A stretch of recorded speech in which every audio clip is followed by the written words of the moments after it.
Start video. Close this. Oh, that's weird. That moved it up. Weird. Oh, you don't want to be moving it up.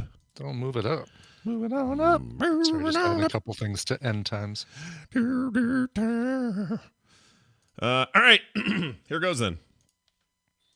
I'm going to start this thing. Yeah. Here it goes. In 3, 2, 1. One local pharmacy has started administering Pfizer's booster dose. Pfizer's booster dose. If you lie in bed so long that you have to rush, how can you expect to be neat and clean?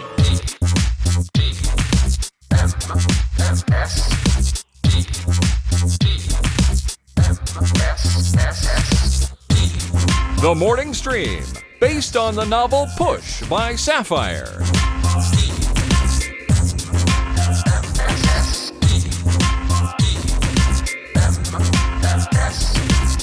Good morning, everybody. Welcome back to TMS. It's the morning stream for Monday, January 3rd, 2022. Look at that. First show of the new year. Yeah, man. And we're in the 2220 things of the numbers of the show. Look at we're 2224 today. Oh, we are. Yeah. Look at that. At least for the next 76 episodes, our shows will begin with the year. That's how about that? Yeah, that's how we'll remember and not screw it up. Yes. So we won't have any problems writing it on our checks. Yeah. Oh my gosh. I've already done it a couple times. I did it with some art yesterday. I was drawing something and I put 2021. I was like, crap. I went and fixed it. Did it once on a big tweet for a giveaway. I was like, the first giveaway of 2021, and then like 100 people pointed out that I got it wrong. So. Listen, when I did the Coverville Countdown episodes, the first one, because I copied and pasted from last year's to make sure I got the titling and all that stuff correct, forgot to change 2020 to 2021. So in December, I still made the 2020 instead of 2021 mistake. Oh, man, you're a whole year behind on mistakes. Whole year behind. Yes. Catch that shit up. Hey, so listen to this. I promised myself I was going to say that word less because I got this dad who wants his kids to listen to the show. I'm going to try. to say the S word less, okay? Okay. Dad and by kids. the S word, you mean Spiderman. Spiderman. Oh, I did it. Oh, you did it. Oh, no. Someone's going to rage quit and leave the show forever now. Sorry, inside baseball. Let's get into the goings on here. So it is our first show of the new year. Well, I guess technically, no, yeah, because the New Year's Eve thing crossed. It was on New Year's Eve. Yeah. If we lived in Zimbabwe, then it would have counted, but we didn't. I'm sure there was somebody that downloaded. There are probably a lot of people who downloaded that bonus Friday New Year's Eve Streamathon episode after the clock struck midnight and Miley Cyrus's top fell off. Oh, yeah. And basically got that as the first show of the year. I heard of that. Did she actually, was there full exposure? Did she lose? There was not full exposure. Like the camera was panned really far back and she had her arm covering when she realized what started happening. Yeah. Then she turned around, just dropped the top and pulled her arm away. So people playing in the band, the backup singers and the bands and all that stuff did get a full view. But she went in the back. Everybody kept singing, like the background vocalist kept singing the Pips version of Party in the USA. Yeah. Yeah. Oh, that's great. They kept the little backgroundy going. That's awesome. They kept the whole song going, and finally she came back out and put on a blazer and said, "This is the most clothing I've ever worn on stage." How you doing, y'all? She'd say, "Hey, y'all." She'd say, "Hey, y'all." Whatever. I've heard her do a bunch of solo covers that have convinced me that she's one of the most talented singers right now. She's the real deal. Yeah. She's really good. I'm impressed. Yeah. She came in like a wrecking ball, Scott. And, and she's leaving like a topless lady. Yeah. And she's dancing with Molly, which is really nice. Yeah, it's fine. Molly was just sitting there on the side with nothing to do, and now she's dancing with Molly. Comedic actress Molly Shannon. And by the way, my recommendal of the other two, which was the show that's got Molly Shannon as the parents of like a Justin Bieber level popular kid, and then the two older siblings that can't cut a break. Yeah. That ended up on somebody's like Entertainment Weekly's top 10 TV shows of 2021. Whoa, look at you! You're a tastemaker, dude. Look at you. I don't know, I'm not a tastemaker. I just want more people to check that show out. Is all I want. Well, it's on my list. Because of you, when I was on the treadmill this morning, guess what I watched? You want to guess? Guess what I watched? I know it wasn't Parasite. It wasn't Parasite because I'm not doing that on a treadmill. That'd be weird. Let's see. On the treadmill, you watched. I'll give you a hint and it'll narrow it. Yeah. It's an documentary. I almost said Armageddon. That makes no sense. Armageddon. You watched Armageddon. Yeah. That's so weird you say that. I watched Armageddon this weekend. Cause, Oh, no way. Yeah. Oh, well, was it? Oh, not documentary. So it wasn't Don't Look Up. That actually is what made me want to watch Armageddon, because that's like the ooh, how if the worlds all got together and stopped the asteroid thing, whereas Don't Look Up is, no, this is probably what really It's probably what we do, yeah. We deny it until it hit. No, it's, I'll give you another hint. Musically directed documentary. Oh, Get Back, the Beatles thing. Incorrect. Close. Oh, damn it. You're getting there. The Sparks Brothers. Sparks is correct. The Sparks Brothers thing. Oh, excellent. I mean, I'm only halfway through because that's how long my walk was, and or my run was, and I'll do it later today again. But that is totally my jam. I love everything about those guys. And you know what they said early on? They said that they're at the crossroads of influential, and unknown. obscure. Yeah, I was one of the. I didn't know who they were. I've never heard of them before. I really have never. And now that I see it, I'll hear a pinch of a song and go, wait a minute, I know that from somewhere. But for the most part, this is all new to me, and they're fascinating. Fascinating documentary. Especially Ron Mail. Like Ron Mail, the older brother, keyboard player, mustache. Let's say Charlie Chaplin mustache, just to... Sure. We won't invoke the other usage that we're all we familiar won't, with. Yes, exactly. Yeah. Well, I saw them perform. The only time I've ever seen Sparks live is when they came to town with Franz Ferdinand, and they formed the band FFS. Oh, yeah. For F's sake, or Franz Ferdinand Sparks. Sure. And we got there early enough to where we had front row seats. I've got some amazing photos of the band and of Franz Ferdinand, the dude from Franz Ferdinand, kind of looking directly at me. He's a cute guy. That's cool. cool. I'm straight and all, but that's a handsome man right there. Yeah, he's a good looking dude. Sure. Yeah. But for the whole rest of the time, I could not take my eyes off of Ron Mail. He is always mugging. He is always hamming it up. Yeah. And his freaking dance moves, even at whatever 70... He's like 72 or something now. Or 72 yeah. are still absolutely hilarious. Yeah, they're really great. And I also thought before this, when you had recommended the documentary, I know you'd said as much, but in my head, they were still... like weird British band. Yeah, right. They're not at all. A lot of people, not at all. They're California all get out, right? But for several years, for the Island Records years, when they were on the Island Records label, they lived in the UK and they were huge there. Like they broke into the top 10 with more than just that Cool Places song when they were in the UK. I think I'm at the part where we're about to talk about that move. Oh, nice. How far in I am, but yeah, it's fascinating. I love all these guest guys, like, Beck is Weird in Al there. Yankovic talking about the band. Yeah. I like Beck because when Beck first came on, yeah, everyone else had said, like, so-and-so, and then below them, the Dirty Turnips, or whatever their band was, right? Right. So everybody had a name and then a band underneath. Beck says, Beck, and then the little subtitle says, See Above. It's amazing. See above. That's awesome. I didn't catch that. It's so good. What a creative, really stupid creative idea. I loved it. Yeah. Anyway. Good. Oh, I'm glad you're checking that out. It's funny. That was a theater recommendal. That New Mutants was the first movie that got me into post-pandemic theaters, and basically my uncle and I had a theater to ourselves for that one. And then Sparks Brothers also was another theater trip. And I think there were maybe 2 other people in that theater as well. It was like, oh yeah, probably had that whole damn thing to yourself, pretty much.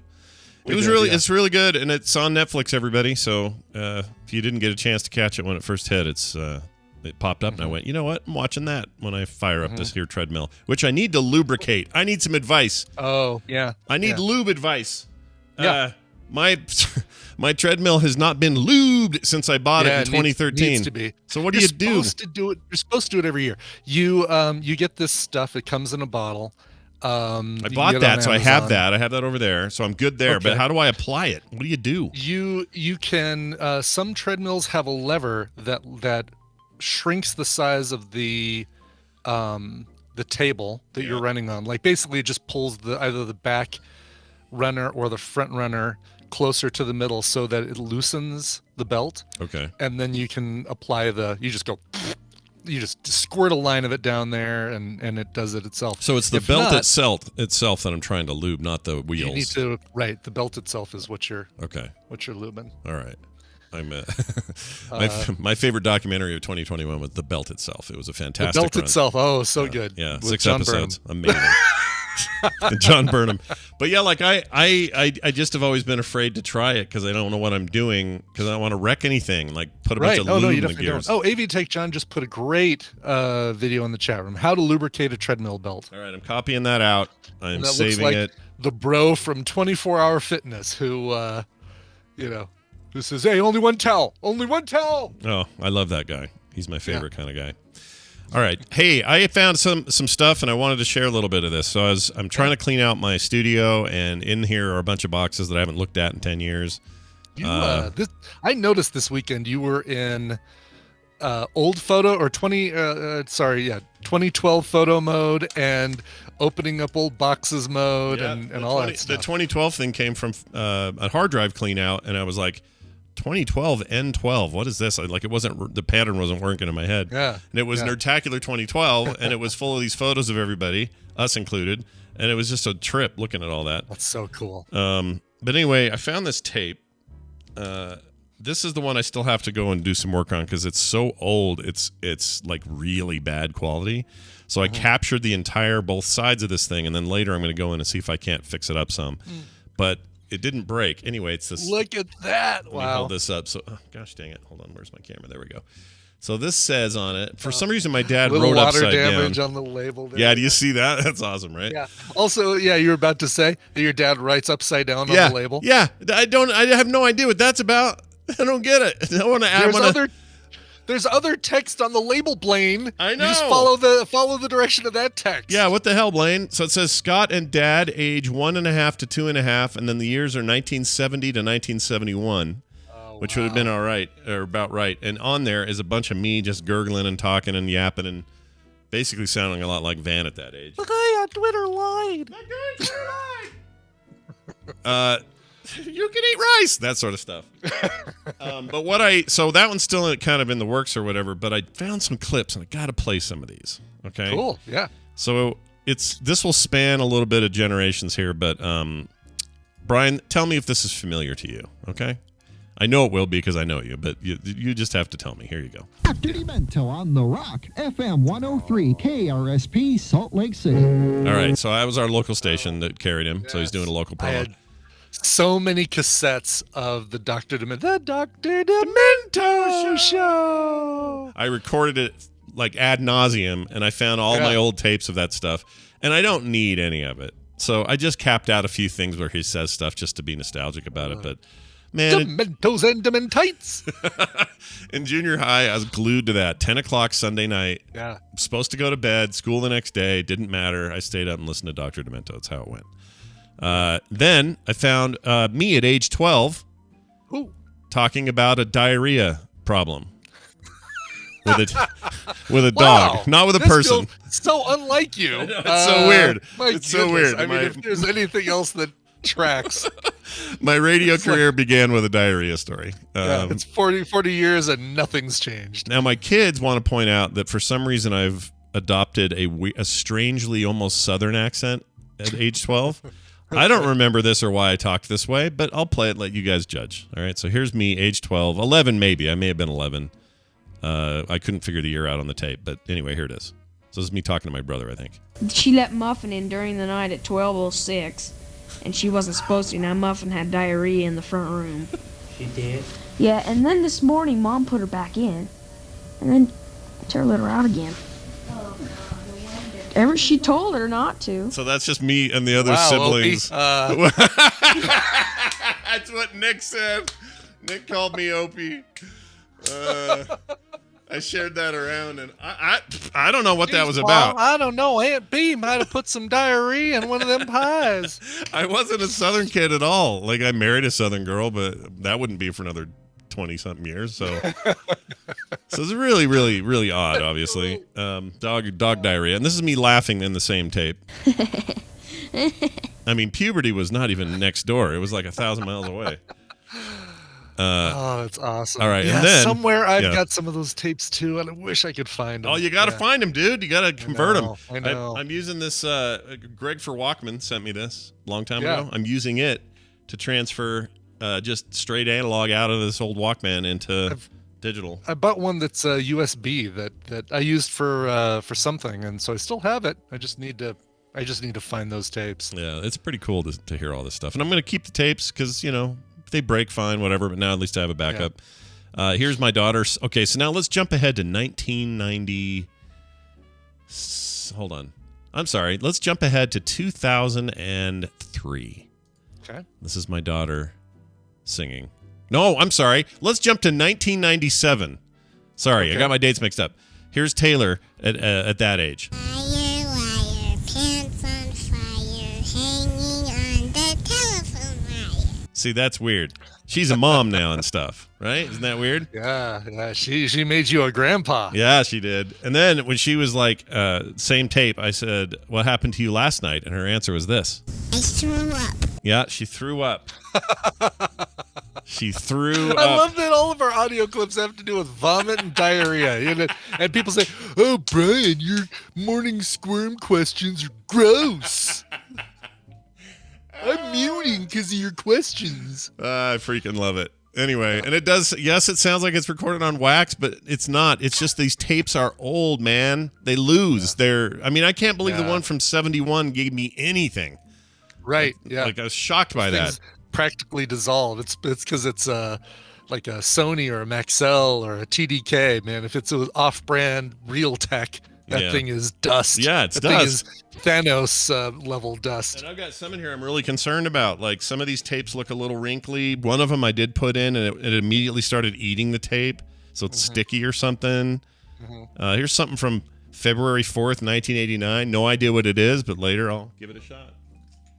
So anyway, yeah, back in those days, you and I both had dreams of being DJs, right? And so we'd record like we were either introducing songs, which is what I was doing, or telling jokes. I have somewhere there is a cassette of me and my Uncle George performing a Hostess fruit pie ad from an Incredible Hulk comic book. Shut up, dude. A table reading of a Hostess fruit pie. Here, Hulk, have a Hostess fruit pie. Okay. Wow. Cherry filling. I mean, that's like somewhere that exists. You have one job in 2022, and it is to find that tape and salvage it ASAP. But if you have a bunch of these old things, you need to get them converted, man. There's somebody on Twitter who's got a whole setup for this. He's got reel-to-reel, 2 reel-to-reel decks, plus a regular cassette conversion thing. And he's just converting, use it to convert all this stuff. I've got video I need to do this with. I have so much to do with it. And I know there's like services. You can just send all your like Super 8s into some whoever, and they'll make Blu-rays out of it or a hard drive full of files or whatever. Yeah. But I haven't really looked into it. But a real nostalgic day for me yesterday. The only pain in the butt, Brian, is you forget. All right, in the era we live in now, digital MP3s, whatever. There's no fast forwarding or rewinding. You just skip around. Right. These things. There's no instant. You mean there's no like instant jump to the next track or the next bit. It's like fast forward. Yeah. Or if you and I want to get anything done, you can't just flash record it. You can't just go, okay, this tape, just go, woot, and it's in. You got to play the whole thing and just let it run for 90 minutes. Yes. Right. And hope that you capture some gems. Yeah. Yeah, so I set an alarm every 45 minutes or whatever each side was, and then would leave it, right, and then come back, and then I'd scan it for some like fun bumps in the waveform and go, oh, what's that? And for some reason, I had a tape full of Betty Davis eyes on repeat. Is that weird? We're on our same song marathon, coming on 3 hours of Betty Davis Eyes by Kim Carnes. That's all it was Kim Carnes singing that over and over and over. I don't know why I did it, but I did. I don't even know how I did it. I don't remember how I did it. Oh, and then I found all my Letterman tapes, like old Late Night with David Letterman. Was on NBC in the 80s, and it's just audio of him doing his show. I got a bunch of them with what's his name from the Columbus Zoo coming on, and like some of my favorite guests. Not Jack Handy, but Hannah. something like that, right? Hannah. Yeah, Yes, Jack Hanna. And I used to take those to school and like sneak a listen in class because I was bored. And I was just having I was reliving it yesterday, man. That's how it was going for me. Yes, Letterman was on NBC. Letterman was NBC for the first batch. He was even had a morning show. Letterman. Yeah, before like that. A daytime show. Yeah, and the late night show, which is currently occupied by Seth Meyers, was the same one that what's his beak, who's Tonight Show guy now. Can't think of his name. I can't think of his name. Billabong. It's probably a Jimmy because they're all Jimmys. Jimmy nowadays. Fallon. There you go. Yeah, there you Jimmy go. Fallon. Jimmy Fallon. Before that, he took over for Conan O'Brien, who took over for Dave. That's the same time slot. And Dave was there for like 10 years. So now if you're super young, I get it. You wouldn't know. But that was my formative, sneaky, stay up till midnight business. Oh, man. Yeah. Yeah, you're I love Letterman. I love a lot of the people you mentioned. Probably my Letterman was Dr. Demento. Was me wanting to create a show of weird music and goofy stuff and have a syndicated thing that was on all across the country and on the Rock Q105. He's dead, right? He's not alive anymore. I think he's alive. No, he's still alive. They actually came out with a great cover album 2 years ago of covers of huge songs from the Dr. Demento years. Like, let me find it here. Oh, he's 80. Okay, he's still around. He's still around. Let me find it here. So, like, here we go. It's called Dr. Demento Covered in Punk, and it's like covers of Marvin, I Love You, the Marvin the Paranoid Android thing, and Fish Heads, and Monster Mash, and Mana and The Cockroach That Ate Cincinnati. Like, you hear these things, you're like, oh my God, I haven't thought about that song. Or the weird sexual one of the woman who can't wait for the guy to come over and install the telephone line. Oh, yeah, that one's weird. It was weird. Creepy and weird. Yeah. Yeah. He says here in his Wikipedia he had an 85,000 deep record collection. 85,000 records. 85,000 deep. Yeah. Oh my God. That's what he claims. Wow. Special appearances. Blah, blah, blah, blah, blah. He's got some on Edison cylinder and still ways to play that stuff. Wow. Man. Yeah. Well, we thought we were real that's cool. That's probably where you would have actually, if you did hear Sparks, you probably would have heard Sparks on the Dr. Demento show, because I think they'd occasionally play their weird cover of Do Re Mi and actually Girl that from might Germany. be. Maybe that's what I'm hearing on that doc and going, oh, I recognize that, but only barely. That's probably it. This Town Ain't Big Enough for the Both of Us. Huge song, by the way. And we Faith didn't- No More covered it. Darkness covered it. We didn't have cool recorders either. All we had was a radio, and then you'd put a tape recorder next to the radio. Yes. And record from the speaker, which is so janky, but it's what we had. Oh, yeah. It's what we had. Yeah. And ours was the kind where you had one button for play and another button for record, but to make sure you accidentally didn't record thing, you had to push the record and play buttons down together. Yeah, same time. That same time. What's really throwing me on this thing is it has an auto reverse thing. So if you get to the end of the tape, it'll flip. There's also a red button here that does that very function. Like if you're in the middle of things, you just want to flip sides. The problem with that is I never know which side is playing. So rewind and fast forward are relative to what you're doing, and so I never know what I'm actually doing. I don't know how really? Yeah, I don't know how we lived with that back then. That seems like an oversight by the Sony gods at the time. It just seems like a weird thing, but whatever. Molly Fenton says, Weird Al just covered This Town.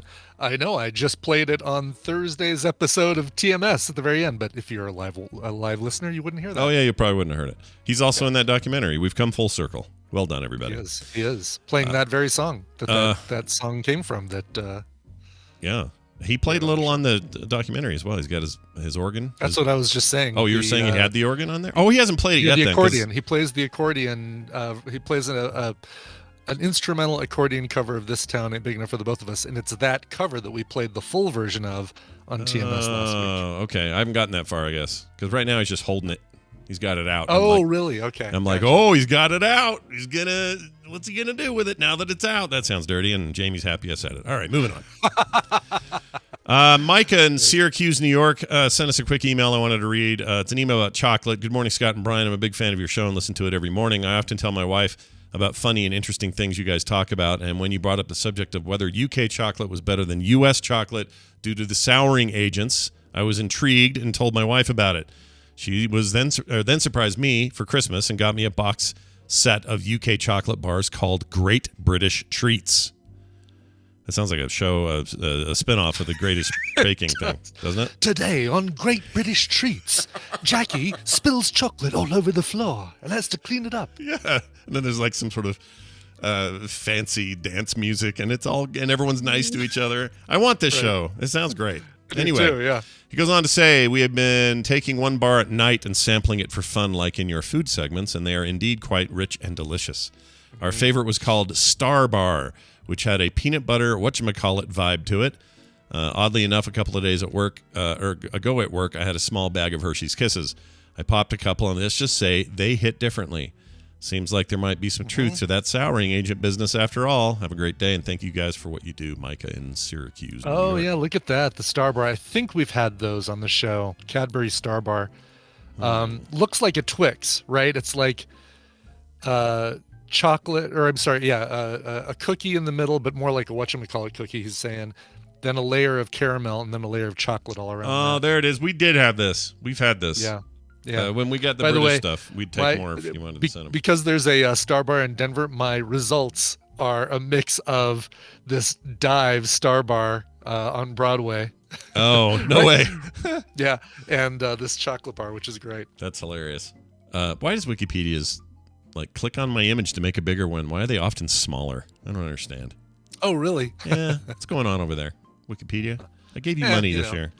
Whichever Wikipedia editor posted a smaller photo than the thumbnail. That's right. Well done. Well done indeed. All right, we're going to get Dunaway up in it. Today's Monday. You know what that means. Time for some prizes to give out to some people who can't listen live. And we always love doing that. So stick around for that. That starts up shortly. And also it's the squirm. So maybe Brian will have a weird topic that'll gross you all out. I'll have 5 weird topics that'll make you go, ugh, really? Yeah. All right. It's topics that make you go, All right, let's see. What am I looking for here? This. Welcome, Brian Dunaway, to the fray. Hello, Brian Dunaway.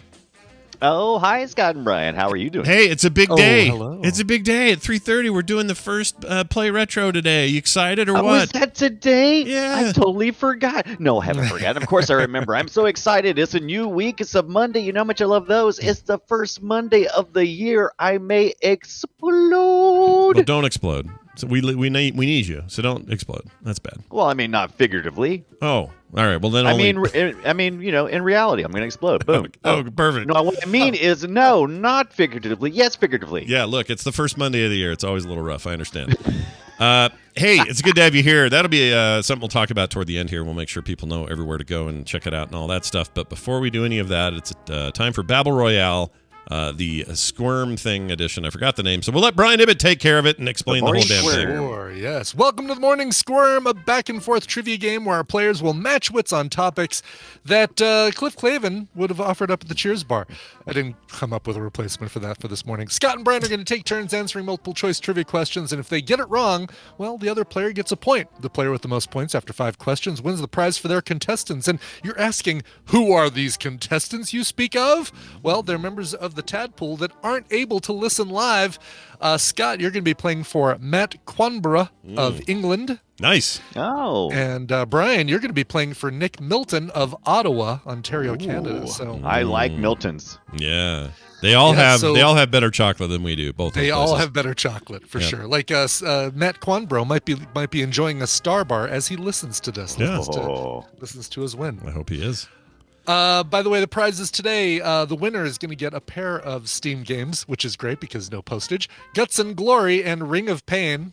I'll always be Ring of Pain. The runner-up gets Garage Bad Trip. I'm having tantric sex for 3 days. That's what he should say. All right, nice. Oh, wait, Guts and Glory, you said that's a good game, and so is Ring of Pain. Yeah, they're both good. Both good picks. Ring of Pain is is that not a good game? No, Garage Band. I haven't played it. I don't know what that would mean. Garage Bad Trip. Have to look it up. But Ring of Pain currently on Game Pass as well. Very cool, stylized turn-based strategy thing that I was blown away by. It's very cool. Oh, that's cool. Yeah, all right. I love it. Excellent. Yep. All right, let's get to this. Brian, I think you won last time, so we're going to start with Scott. Sweet. Didn't that happen last time too? I think I started both times because I keep losing. Yeah, that is my. Actual I gotta hide the chat. Chat, go away. Oh yeah, hide the chat. Yeah, get out of here. I don't know. I thought you said hide the cat. I'm like, why do you have to hide the cat? The cat is always looking. Hide the cat. Yeah, he cheats. The answer is. All right, Scott. Yeah. O.J. Simpson almost got the lead role in this movie. Really didn't almost. I mean, it wasn't even close. But the director passed because he thought he was, quote, too pleasant. Was it Rambo, Friday the 13th, Terminator, or The Fast and the Furious? Well, it's no way it's Fast and Furious. I think the year that came out, he was in jail for the Vegas thing. Yeah. It's my thing. I'm taking it back. Give me the first three again. Yes, Rambo, Friday the 13th, and Terminator. Let's go with Terminator because I want that to be true, whether it is or isn't. Let's go with Terminator. Is the answer Terminator? Yes. Yes, it is. I never heard that. There was rumor that the painting of Schwarzenegger on the poster was just Schwarzenegger's face painted over O.J. Simpson's face. It never even got that far. James Cameron dismissed it, like he said, O.J. Simpson? Yeah, no, he's not right. Did he? I assume that means he applied or he auditioned. He was very briefly considered. Okay. And according to James Cameron, let's see. Let me correct that right now. No, O.J. Simpson was never in the mix at all. That was rejected out of hand before it even got any traction. Okay, so there was some kind of like thought that he could be the dude, and then he's like, "No, we're not O.J. doing Simpson, that." There probably was a list of people that were a certain build, and he probably fit, and that was it. Yeah, but he's only that would have made him only 3 years shy of killing 2 people. So I think they dodged a bullet. I think they did well by not having him do it. Yeah. Your clothes, give them to me now. Yeah. Okay, all right, fine. I know what you're going to do in a couple of years. Take them. Come with me if you want to live, but only for a couple more years. All right. Brian. Oh, hi. In Italy, the Disney movie Moana was renamed Oceania, so it wouldn't be confused with what? Okay. A, the Italian word for... I'm not going to say that word. Let's say... Italian word for vagina? What was it? Vagina. Rear... the back end? Yes, we'll say the back end. Okay. A famous Italian porn star... C, a popular type of pasta, or D, the Italian word for bitch. Okay. I'm going to need you to read that question over, but fill in that A with whatever you wanted to fill in. Because I got totally sidetracked. Sure, Go ahead. Sure. In Italy, the Disney movie Moana was renamed Oceania, so it wouldn't be confused with A, the Italian word for butt play, B, a famous Italian porn star. I think I just made it worse, didn't I? Than actually saying the I wasn't sure word. what it was. Yeah. C, a popular type of pasta, or D, the Italian word for bitch. Well, I'm sure they could care less if it was a popular pasta. I mean, that would be no confusion. Who would care? Be like, oh, how cute. Right. You're talking about pasta. Yeah. A porn star, I don't know if they could... I don't think that would move the needle. I don't know. You know, it's gotta be the butt plug, wherever you were afraid to say A, right? Hey, whatever related to the butt. Related. You can't even say the word. Therefore, it makes me think. All right. Is it? Is the answer the Italian word for butt-funnin around? It is not. Oh, it's not? Butt-funnin. Wow. Scott gets the point. Your remaining choices are a famous Italian porn star, a popular type of pasta, or the Italian word for bitch.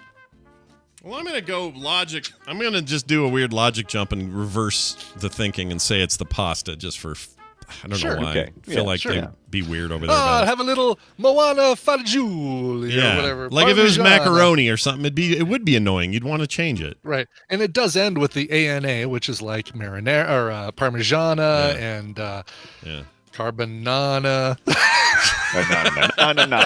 Let's pretend that's with an A, with an N instead of an R. Yeah. It is not a popular type of pasta now. The first 4 letters of Moana are what?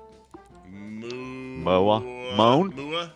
Moan. It's absolutely a porn star named What? Mona. You bunch of prudes. What? I thought they were all Americans free over were there. prudes. Yeah, I thought they were all free and putting boobs on billboards and stuff over in Italy. What is this whole European thing that I keep hearing about? Okay, never mind. Fine. Yeah, Well, forget it. I mean, you don't want some kid to go to the Are they the Blockbuster, same? which Are are they still not around in Are they not Italy. the same country? No, that was a different country. Which is the one that has the children's show about the guy with the kid with the penis?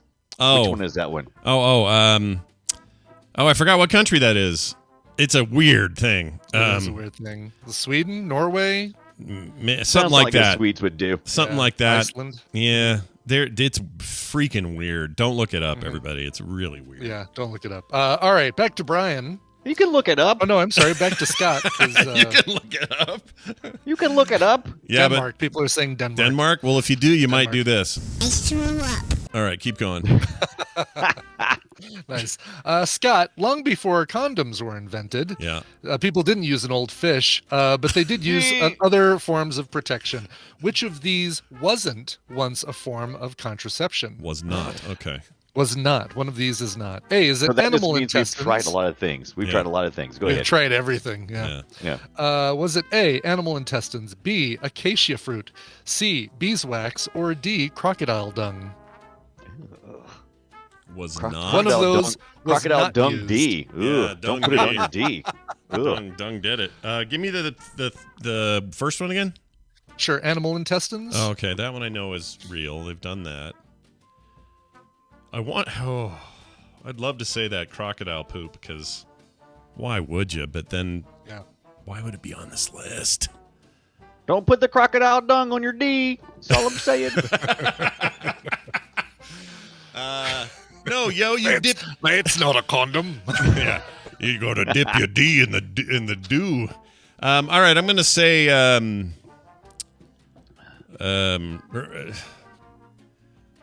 let's say crocodile poop. I don't know. Sure, let's say that. Is it crocodile poop?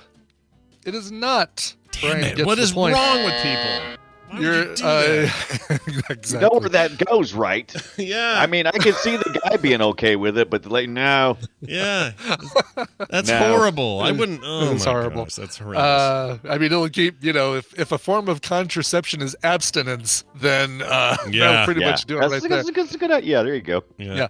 Your remaining choices are animal intestines, acacia fruit, or beeswax. Now they've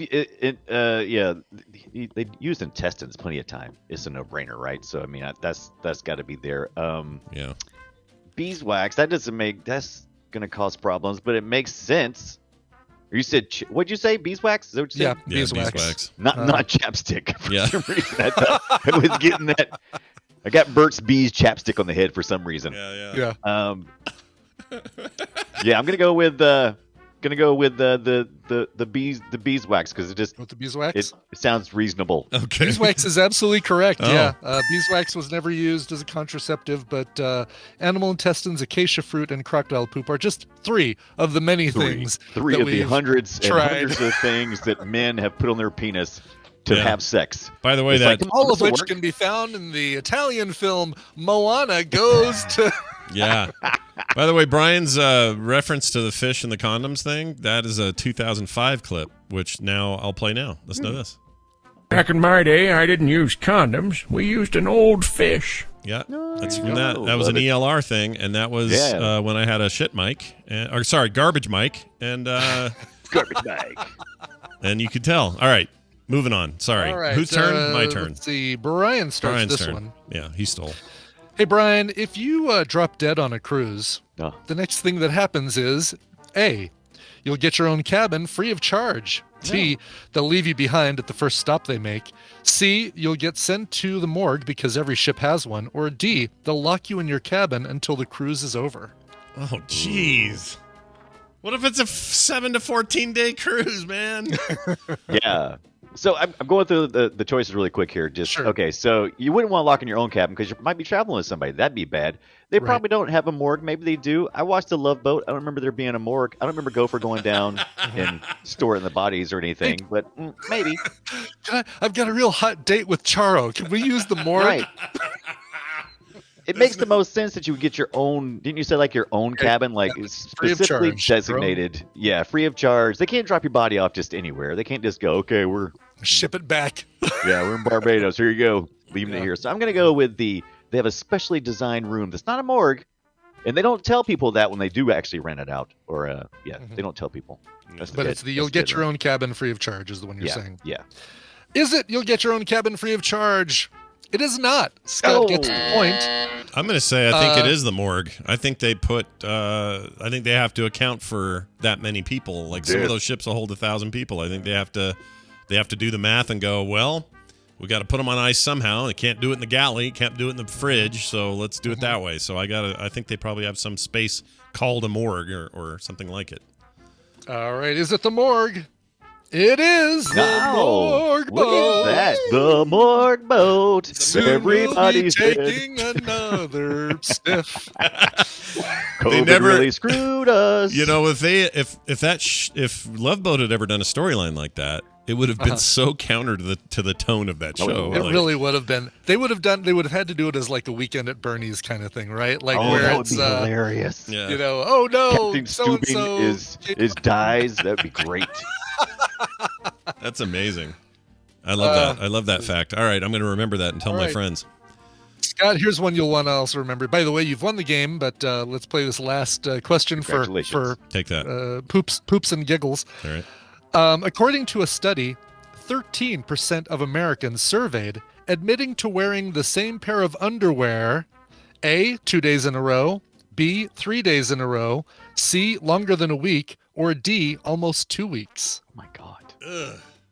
13% of Americans surveyed said that they wore their underwear. Well, How long? speaking of when I was this young, I used to get a lot of mileage out of my underwear when I was a kid. I didn't care. Every day was Monday. Yeah, I didn't care. I was like, my mom would say, One day inside and one day That's right. inside out, and then you turn it around and then inside out again. 4 days you can get out of the same pair. mine would get all holy and like worn because they were my favorite pair. My mom would be like, "This is horrible. I buy you underwear. Wear underwear." I'm like, "I do. It's just they last longer." And it's a sad time in my young adolescence. So if I was to guess what people would admit, 3. That's what I'm saying. 3. 3 days in a row. Yeah. 13%. Is the answer 3 days in a row? It is not. Brian, you get a point. Damn it. Your remaining choices are 2 days in a row, longer than a week, or almost 2 weeks. I'm going to say longer than a week. I don't think anyone can go 2 weeks. Life changes in 2 weeks, right? Life does change. Life finds a way. Right. Life finds a way, especially if you have that in your underwear. In your pants. That's Oh, yeah. right. You'll grow life down there if you wear them for a week. You will, exactly. Is the answer longer than a week? It is. Oh, wow. Nicely done. Congratulations. That is the correct answer. You got the point anyway. The final score, Scott 3, Brian 2, which Good job, Scott. means that Matt Quanbro of England, you're getting Guts and Glory and Ring of Pain. But Nick Milton, you're not going away empty-handed because you didn't show up, so you're not going away. Oh, no, that's I was going to say double negative doesn't work, but it actually does in this case. He's not here. It does. Yeah. You're not going away empty-handed. You're getting a copy of Garage Bad Trip. And Nice. I will Yeah. be And if emailing you wear- those to you today. Yeah. If you wear your underwear for longer than a week, you'll have a ring of pain. That's right. That's right. You're not wrong. Hey, here's the fun thing that I got to tell you guys about. Brian and I today launch a brand new podcast as we gently and lovingly put Boop on the hiatus back burner. We're just going to set it there because we don't have 8 days a week. All right, everybody, just calm yourselves down. We got to do what we want to do when we can do it. So that's what we're going to do, and we're going to start this retro gaming focused show called Play Retro, which you can get right now. You can early subscribe to it on whatever player, whatever service you use. It's all up there. at frogpants.com/playretro. And today we're talking about Joust because Joust is one of the greatest games of all time. Of course you'd start with Joust. Yes, of course. And How listen, would you not start at Joust? it isn't just going to be us going, hey, Joust is cool. I agree. See you next week. It's not that. All right? It's in-depth You stuff. might be surprised how I feel about Joust. Yeah, I might be. Sounds like me. I think that's the joke. You're going to want to get in there because we're going to go deep on this stuff. Who made it? Why'd they make it? How'd the sequel do? Pretty bad in this case. The weird stories you've never heard around these games. A bunch of audio, bunch of extra stuff. If you like that stuff, if you're into video game preservation, that whole world, and then also how we play them in the modern sense, because you can play Joust today in lots of ways. We'll talk about that. Yes. And more. So check it out. That's today at 3:30 Mountain Time, live at frogpants.tv. But if you want the podcast, it's all over on the main website, frogpants.com/playretro. That's Play Retro. Brian, anything else you want to add? Why would I can't think of anything else. I'm just like so stoked about Play Retro. Why would I can't even, nothing else right now. Just Okay. blinders. All right. Boom. Change your underwear Right to before it. we do the show. Change your underwear. No, you. No, you. Okay, he's gone. I got to say no, you last. You did perfect. You timed that so perfectly. Matt and Nick now have emails with their game codes in them. Oh, my Lord. You did all that then? That's fantastic. All that then. Boom. Diggity dog. That is efficient. That's right. In other words that are synonymous with efficient. Well done. All right. It's thrown it away already and everything. I love that. This New Year's, Brian's got New Year's resolutions, That's man. right. That's right. It's going to happen. By the way, listen to the at the very end of the show, I'm going to give away. I found one old shot glass and one old TMS challenge coin from our TMS Vegas at 2018 meetup. I'm going to give that away today, or at least start a contest to give it away today. So yeah, watch for that. You and I probably should also talk offline. How are we feeling about 2022? Man, we'll talk about that offline. I mean, I know that. Yeah, we'll talk about it offline. We'll talk offline. April's far enough away where I'm still like, it is. I want to do this. Yeah. But the world needs to get their shite together. Yes. All right. Exactly. What are we doing here? Let's do this. Let's do a quick news story. We'll do one. Yeah. We'll do one. Why not? Here you go, people.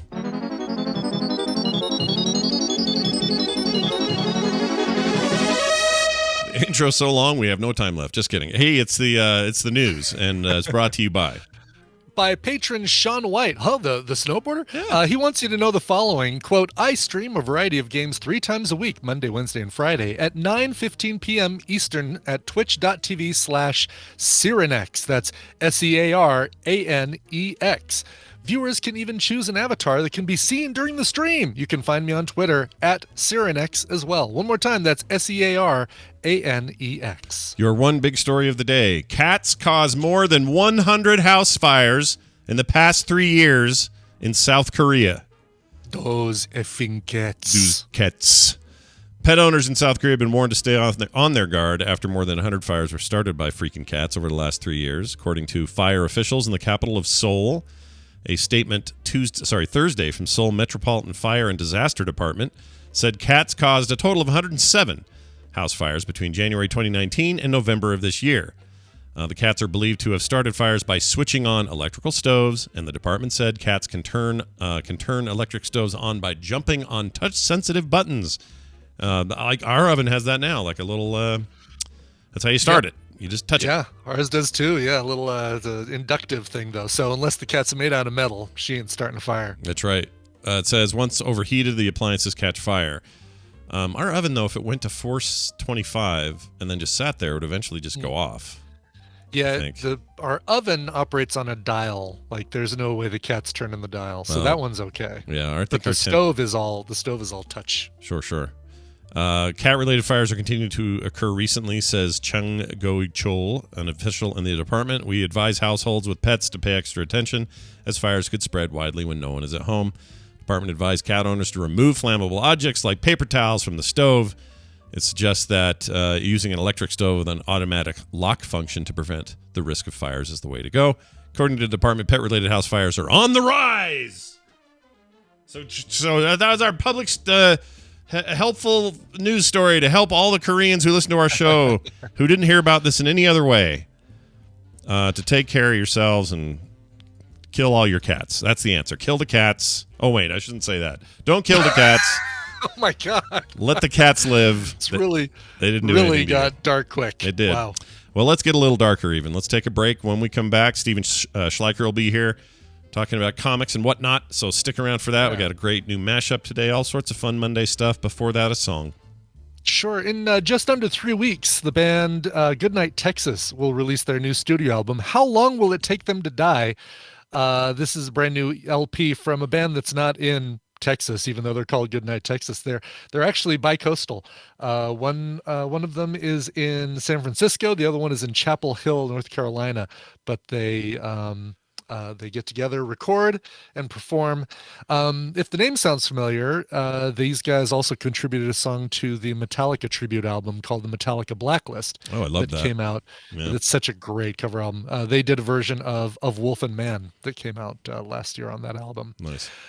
This is the track Borrowed Time. It's from their previous, it's from a 2021 release, so not from the new album, but this will give you an idea of their style. Very Mumford and Sons, kind of folky. Here is Goodnight Texas. Whose toy is it?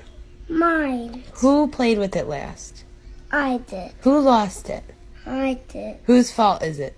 Yours. Go play with Tinker Toy, you f***ing child.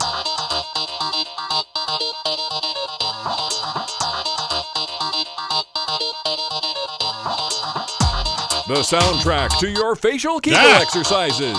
This is the morning stream.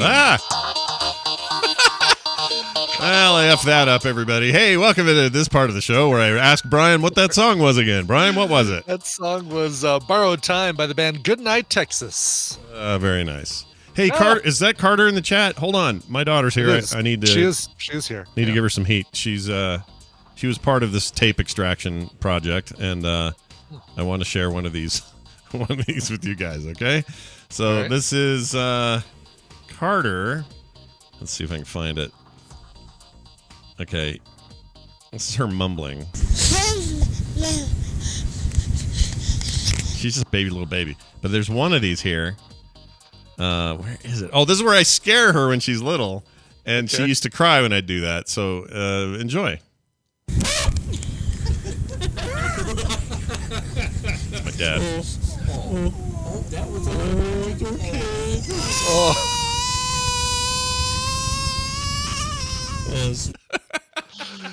Yeah.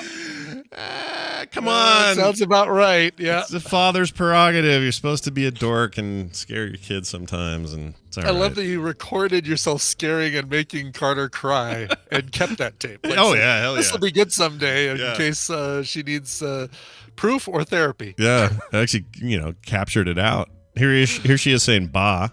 Yeah, that's cute. See, it's kind of cute. Yeah, she was a cute little thing then. She was probably 8 months old then or something. Anyway, she does sound like air getting let out of a balloon. It's that tape, you guys. It's just old. It's a bad tape. Old. All right, we're gonna call Steven. I believe that is what his mother calls him. It is his with an H. His given name. And here's this. Steven Schleicher. Steven Schleicher. Look who it is. It's 2022's Steven Schleicher, all the way from Major Spoilers in Hays, Kansas, who joins us on Mondays and talks comics and other cool stuff all the time. Steven, welcome to the show. Hello, Scott. Hello, Brian. Hey, Hello. Can I ask you guys collectively here, did we like the new James Bond? Have we all seen it? Or have we? Yeah. Okay. I have seen it. You have. Did you I like it? Okay. I did. Right. I enjoyed it. I don't think it was the best James Bond film ever, but I think for the Craig run, I thought it was a perfect conclusion to the Craig run. It was pretty good. I liked it well enough, although I think Casino Royale and Skyfall are probably still my favorites. Yeah. Yeah. My oldest son and I sat down and watched all the James Bond films. He really enjoyed all of them. Well, no. I'm sorry. All the Craig. Just all the Daniel Craig. All the Craig films. Sure. He really enjoyed the first one. Mm-hmm. He thought Skyfall was pretty good. Yeah. And then this last one, he was just like, I didn't really care for it. This new one, you mean? There were a few things I really liked about No Time to Die that they they've never done in a James Bond film before. And I won't say, obviously some of the big spoilery things, but one of the things that surprised me was them using a musical cue, a song from an earlier James Bond film that wasn't part of the current actors run. They used a little bit of We Have All the Time in the World from On Her Majesty's Secret Service. Yeah, that surprised me a little bit. Which is a cool pull. Like, oh wow, that's a great little. And I somehow avoided listening or hearing the Billie Eilish song the entire time it was available to hear, and so this is my first hearing of it. I liked it. It's good. Yeah. It's a good James Bond thing. It came out like 18 months before the actual film, and so everybody had time to forget about it. And yeah, I guess so.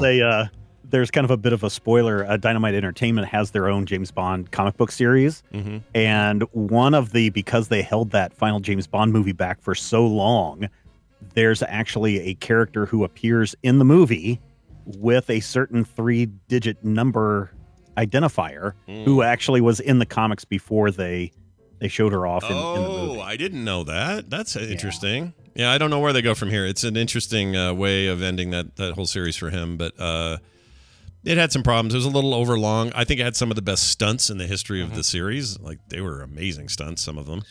And Ana de Armas, for me, can do no wrong. She the one shooting up the place in the middle? Chunk? Yes. Yeah, the Bond girl, the hilarious Bond girl shoot 'em up scene. She's great. She is. She's always good and everything, but she is. Knives Out. She's going to be playing Marilyn Monroe in a new biopic that's coming to Netflix, I believe. Oh, that's cool. Yeah, she's great in Blade Runner 2049. She is. Blade Runner. Have you heard of it? Have you heard of that movie? It's very good. Oh, wait. Our thing doesn't say Blade Runner. It just says Dune and Mad Max. All right. Sorry. Well, now that you've already said Dune, you already said that. Exactly. So, Steve, we're going to do something a little different with you today. As usual, the kind of Christmas through New Year's era is pretty low on brand new news. I mean, CES hasn't even started yet. Like, there's just not a lot going on. So many people are. I'm sure Tom will talk about this, but there's so many people dumping out of CES again. So yeah, it's crazy. I'm sure we'll get into that more on Wednesday. But one of the things that happens a lot is we get on here and we talk about a comic book that we really like, or we found one on Comixology, or check out Infinite. They have the whole run of blah blah blah, whatever. And it sometimes occurs to me that there's some listeners who are like, well, how do I even get into them? Like, I've gone my whole life without not reading comics. They're now more accessible than ever. What should I do? I actually get this question on Twitter all the time. Like, which app should I get? How much should I get? All the apps. Who do I start with? If I've never read a Batman comic, who's the best run to start with? That sort of thing. So you're the genius. You come in here and you tell us, how do I get into comics in 2022? Go. That's a complicated question.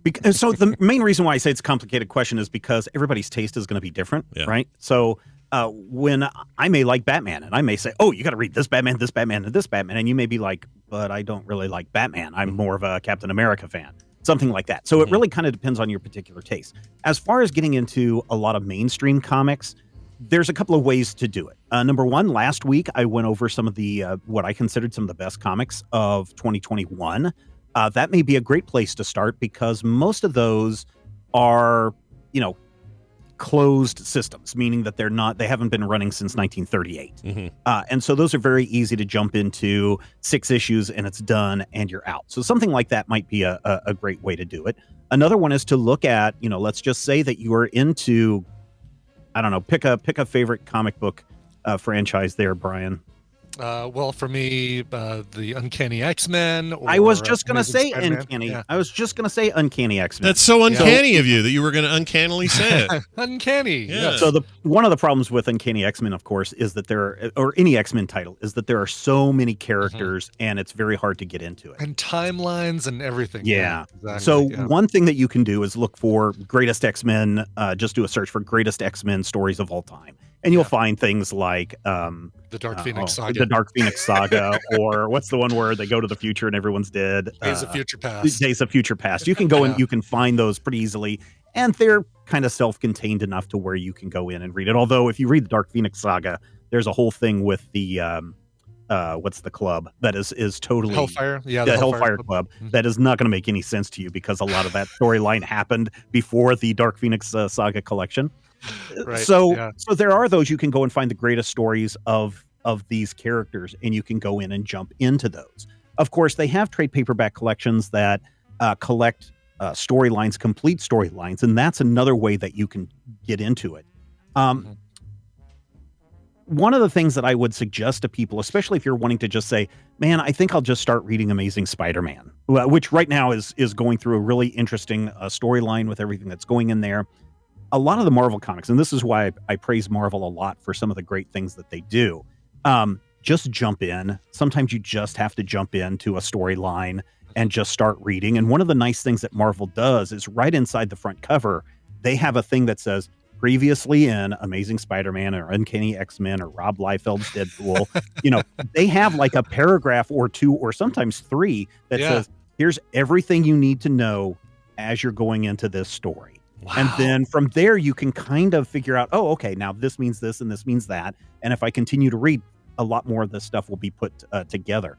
So Marvel does a great job of trying to be new reader friendly with the previously you saying that totally takes me back to those old the title page, the splash pages of comics where they would do that all the time, right? Like number one, you'd get a 2-sentence origin story, bitten by a radioactive spider, Peter Parker, blah blah blah blah blah.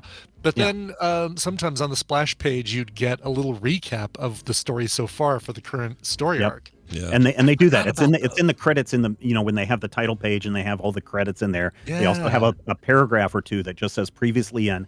And if you have been out of a series for a while, if you're trying to get into a series for a while, Marvel does a great job of that. Some of the other publishers have attempted to do some of that, but they don't do it as well as Marvel, in my opinion. So that's one thing that I give Marvel a lot of credit for, and which makes it for someone like me who is not a huge Marvel fan to jump in and just pick up a comic and go, oh, what's going on here in Guardians of the Galaxy? Oh, well, this is interesting, and then just follow along with that. It's hard to sum stuff up sometimes because those stories can get so convoluted. But you're right; they do a pretty good job of doing that. Yeah, and that was something. I don't know how recently Marvel has been doing that. I know they've been doing it since at least the last 10 or 15 years. But way back in the days when you had Mojo World or whatever that line was, they didn't have any of that in the comics, and that's when I decided to try to get into X-Men the first time, and I was like, holy crap, I don't understand anything that's going on, and I exited X-Men just as quickly. So another place to kind of get into comics is Free Comic Book Day. Free Comic Book Day happens in the last couple of years. It's been kind of on and off. But it returns in May, first Saturday in May in 2022. And that's a great way to get a sampling of a bunch of different comics to see what the publishers are banking on as being some of the big titles or the big events that they have coming forth in the next 6 to 8 months. And so that might be a great introduction to just seeing what kind of things strike your fancy. Sure. And pretty much all of the gold publishers, so that's Archie, Dark Horse, DC, Marvel, IDW, and Image Comics, have free comics that are like totally free for you. And then a lot of the other publishers, the smaller publishers like Dynamite and the others, also will have some kind of offering for you to pick up for Free Comic Book Day. So that's something that you can go and check out as well. That's awesome. By the way, I have an answer to my Batman question before I forget. Which is what? When What's people say, I mean, I love Batman comics. I think it's the best stuff there is. And there's so many places to go and start, and like there's a million places you can go. It's a lot like trying to find Spider-Man and get in, when you want to get in. But I want to just give a shout out to Sean Murphy's White Knight series. It does require a little bit of foreknowledge of I at least need to know who the Joker is and things like that. So it kind of assumes you're at least familiar with the universe Batman inhabits. But man, that is some of my favorite stuff in the world. And Sean Murphy does both the art and the story for those books. And he's fantastic. The current run, I guess, is Curse of the White Knight, which I am not caught up on. But the original Batman White Knight series is some of the best stuff you'll ever see. And that guy puts a collar on Batman, and that should not work. That should look like shit. Garbage, sorry. That should look bad. Don't kink shame this guy. But in the comic, it looks so cool. He somehow makes collared up Batman look awesome. And I think there's even a brief moment in the latest trailer of the new Batman movie where he's rocking the collar. And I'm excited to see if that works on film. Oh, interesting. Yeah. I would say if you've seen the second Christopher Nolan, the Joker Christopher Nolan Batman movie, then White Knight is something that will help you get into that very easily. Oh, yeah. Super easy. All right. Sorry. Continue on your track here. I just wanted to point that one out. So the other thing is, don't be afraid to do some research. Wikipedia is a great resource to just kind of go in and get a big overview of characters and storylines. And yeah, it may require you to do a little bit of work, but you can just go in and casually browse the history of, whatever the title is. And the next thing you know, you're like, oh, I feel confident enough that I can go in and pick up a comic and start reading it. Or vice versa, read the comic book. And when you get to a part where you're like, I have no idea what's going on here, go to Wikipedia and you're going to find that information. Yeah. That's like who is Taskmaster? I don't know. Let's go and find out. Yeah. Wikipedia is awesome for that. Like I'm doing that now. I'm looking up whatever you want. They'll have this huge breakdown of even the most obscure comics. So if you're like, man, I need to know what Jean Grey did before all this Phoenix business, I promise you it's there. You're going to get the synopsis like you never read before in your life, and you'll catch up completely. It's like TV and movies and stuff, too. But yep. And then, of course, you've got other websites like Major Spoilers. I'll throw in my own little plug here. We have been for the last year, we've been running this series, and I believe it's continuing into 2022, called So You Want to Read Comics. And every week, Jonathan comes up with, here's a theme, space. And then he'll say, here's a couple of comic books that are space themed that you should go and check out and go try out. And so he's got that we've been running up there for a couple of, I want to say maybe 2 years now. So you can go and look forward to that. It comes out on Tuesdays at majorspoilers.com. Cool. Yeah. And that's the other thing. If you want like a kind of a daily dose of what's happening in comics or just want to get in the mood for it, majorspoilers.com is a place to do that, man. Oh, gee, thanks. Yeah, every time I go there, it's like, oh, look at this place. This is like walking into my comic store, It's like... Yeah, and I'll say we do try to keep it mostly comic books, although sometimes television and films will pop in there as well. And so if you go to some of the other sites, I'm not saying the other sites are bad because many of them are very good, but they kind of are scattered in their pop culture coverage, trying to do a little bit of everything as opposed to just focusing on comic books. Sure. So. Hey, do you have any old tapes of you as a kid saying stuff? Somewhere. I mean, I used to just, when I got a recorder, I would record anything and everything. So I'm sure my mom somewhere has cassette tapes of me doing that stuff, but nothing blackmailable like you have on your kids. Like I have on my kids. Well, I was curious because it just feels like maybe it was the standard procedure for guys of our age. We're kids. We got tape recorders. Oh yeah, we go nuts. Well, yeah. Let me tell you. Back in the day, I used to play trumpet in band when I was in middle school. Yeah. Hated practicing. I was good, but I hated practicing. So one time I took one of my practice sessions, recorded it on my tape recorder, and then when Mom would be like, "Go upstairs and practice your trumpet," I would go upstairs, pop the cassette in, crank it all the way up as loud as it would go, and to everyone else in the house, it sounded like I was practicing, and that worked for about 2 or 3 weeks until one day my dad walked in and here I am reading, a comic book or something. And the tape player is playing my trumpet practice. That's amazing. That was the end of that. That's amazing though. I love it. That's a Ferris Bueller thing you're pulling off there. That's great. Yeah. This would have been in 80. What would have this been in? 82, 83, somewhere. 83, yeah. Probably 80. Maybe 81. So you're probably like 10. 11 maybe. 11, 12. 11, 12, somewhere around there in middle school. It was great. Well, Stephen, as always, a pleasure to do this. Some exciting stuff happening throughout the year with various people around your network, including, let's just say, some guest spots coming up over there. Oh, yeah. This week, everybody's going to want to tune in for the return of Finally Friday over on our Twitch channel, twitch.tv/majorspoilers. For the very first episode, that's this Friday, 4:30 p.m. Central Time, so do the math wherever you live. I'm going to talk about gamifying your life, and I really don't know anything about that, so I'm going to bring in Coverville's own Brian Ibbott. Whoa. Oh, I know that guy. To come in and talk all about gamification and how you can use it to accomplish goals, to improve your life, those kinds of things. So it should be a really cool conversation because I have so many questions, and we're also going to be taking questions from the audience too. So if you've got questions about how to gamify your life, Brian's going to come in this Friday, 4:30 p.m. Central Time over on the Twitch channel, twitch.tv/majorspoilers, and we're going to talk about that. Very, very cool. I look forward to that. Steven Schleicher, a.k.a. The man who brings us all things Major Spoilers. Majorspoilers.com is the place. Major Spoilers on Twitter. Steven, it's a new year. Should we do anything about our water intake this year? Yes. Please stay hydrated. By now. Excellent. Everything Nice. good? You had to make a run there? Everything all right? Had to run pee, and then the dog said, I could do that too. I could pee too. Yeah. And they got to go outside for that pee. and they're slower. Well, Daisy. It's just Daisy, one dog now. Oh, And she's slow because she's old. Yeah, she is old. She's how old now? How many years? She is on the cusp of 14. Oh my gosh, that's an old Yeah. dog. Wow. She's an old pup. All right. And guess what? I can still teach her new tricks. I just can't teach her how to of course. How to not pee when she sees me pee. So now, are you one of those people that as she gets on, are you going to bring a crossover dog in to like, no more dogs? That was what we did. Daisy was our crossover. No, I take that back. Inara was our crossover cat because we knew Ruby was getting old and not gonna live forever, and so we brought Inara in as a companion for Daisy, and Inara turned into a companion for me. Although, you know what, she loves Daisy, and when there's lightning or something that's upsetting Daisy, Inara will just rub back and forth, like stand up and do that cat thing where it's like, oh, that's cute. Rub back and forth on her. It is adorable, and they play together and stuff like that. So.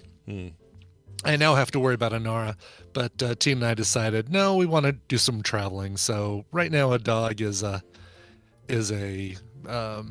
secondary thing. Gotcha. Now that makes sense. If you're gonna be going all over the place, don't have a dog. Yeah. That's I the way love look at dogs it. though. It's gonna be so hard to not have a dog. But Yeah, I can't even imagine it. But there'll probably come a day where I'm feeling the same. Yeah. All right, there goes Steven. Here comes mashup. Yeah, that's right. TMS mashups. Woo! Jamie put it together. It's the first mashup of 2022. This one is called Peter's Parker. I don't know what that's about, but we're gonna play it. We're gonna I find do. out. This is a spoiler, people. I can't remember what we said. Anyway, here it is. Enjoy. Is it a spoiler? It's not a spoiler, is it? No, it's just any Spider-Man reference now. The joke is because that guy made me paranoid. You guys don't know about it, but I had a run-in that bummed me out because I actually went back and listened to the whole thing. What a waste of time it was.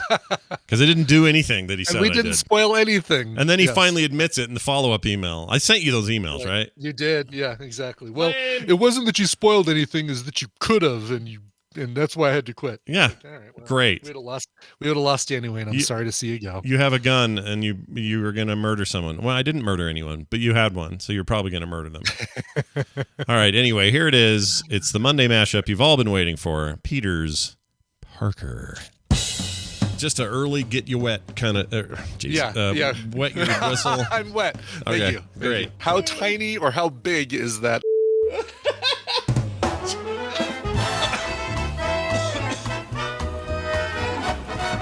She tells me I have to get it up at least 1.5 inches to 2 inches. So Interesting. Okay. So I put my finger where that is. Okay. Yeah. To make sure I've got that much length on it. I just wanted to tell you, quit shitting in my bush. Hey Jude, I'm leaving I now. love Sean Moore. Gonna treat him like he's related. I can tell you when what's his name stopped being my Peter Parker, Tobey Maguire. You want to know when? When he came out dancing in Venom 3, Spider-Man 3? No, that should have been it. But what it really was some article in some magazine where he showed his wiener. It was his full wiener. Would you like your food to be made out of maggots and crickets? Yeah, they don't know. No, those are bugs. Ruck you, Raggy. Ruck off. I'm leaving. You people are crazy. What's in those Scooby snacks? Shizapoo is a cross between Shih Tzu and Toy. Shih Tzu. Oh, he's talking about the dog still. I thought we were finding out this guy's name of origin or something. No. Okay. Well, forget it. No, CVS it's just is the definitely. cocky Shih Tzu with the cock. Is it too early for me to get a fish sandwich, boys? They're kind of moist. Really? Yeah, it's a little not wet, but like mushy. All right. I think they are macaques. Macaques. What you got there, buddy? It's nothing but me cock. Like that? Well, you changed it to meacock, which.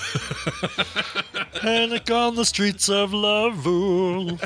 Catch the monkey, catch the monkey, catch the monkey. Oh, was it that movie with DiCaprio and them?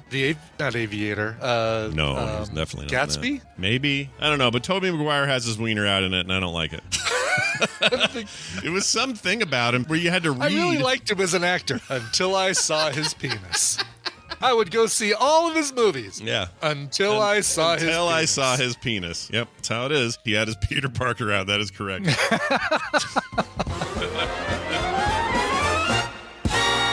So, actually, I have a little follow-up on this. Chat room just saw this. I'll put it in our Discord. Probably delete it because some guest is going to wonder what the hell we're doing. But that's the picture. Now, I censored the units. Okay, that's why this is okay for Twitch. But anyway, that's Tobey Maguire over there on the far right. This, I don't know who this is in the foreground here, but then that's DiCaprio behind them. And it was some article. It was probably online, which is why I was able to find the image. It probably wasn't a magazine like I thought. But anyway, they're just laying around with their wieners out. Right. And I don't know why. Just a weird little bathrobe, 101 Dalmatians print wiener fest. Oh, was that's Sausage David party. Blaine? That's David Blaine? Oh, David Blaine. Yeah, that would be because that's he's friends with DiCaprio. I guess he's friends with both of them. Yeah. Yeah. I mean, who knows if they still hang out, but I don't like that. You know, we always talk about what women do during their slumber parties. This is what guys do during ours. We just we put on sports and then we put on matching 101 Dalmatians bathrobes and rock out with our.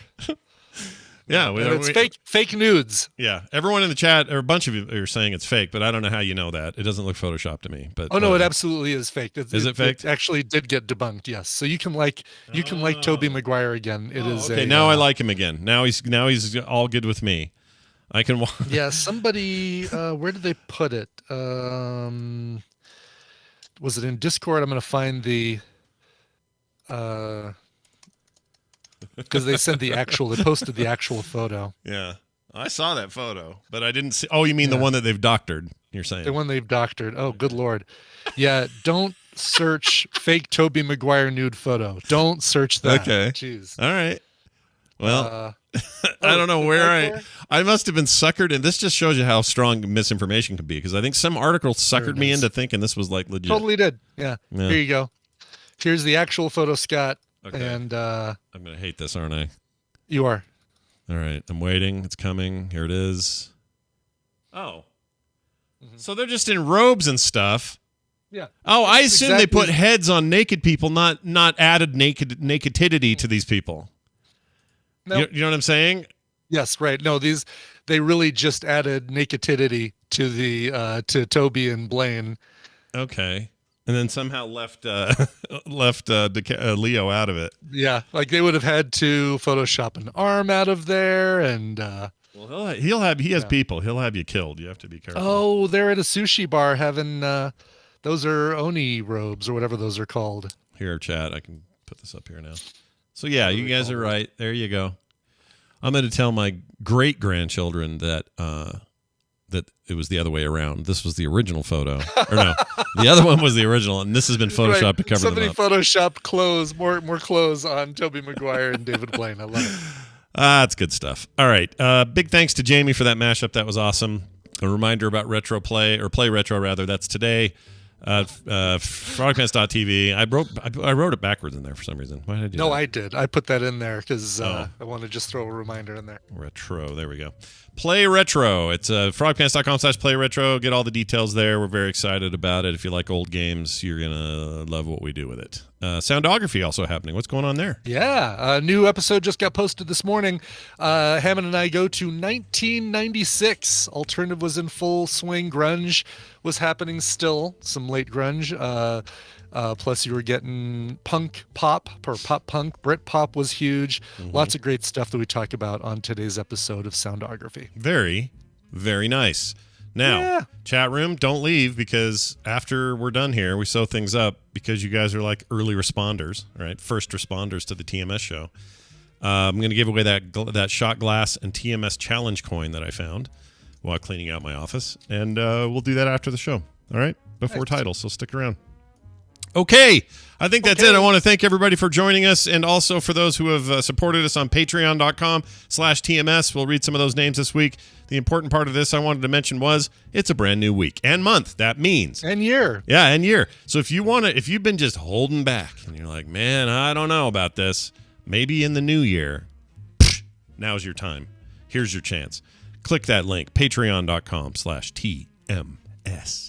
For everything else, it's frogpants.com/TMS, and that will do it for today's show, except for a song Brian has prepared with his own hands. Brian. I did. I molded it out of clay.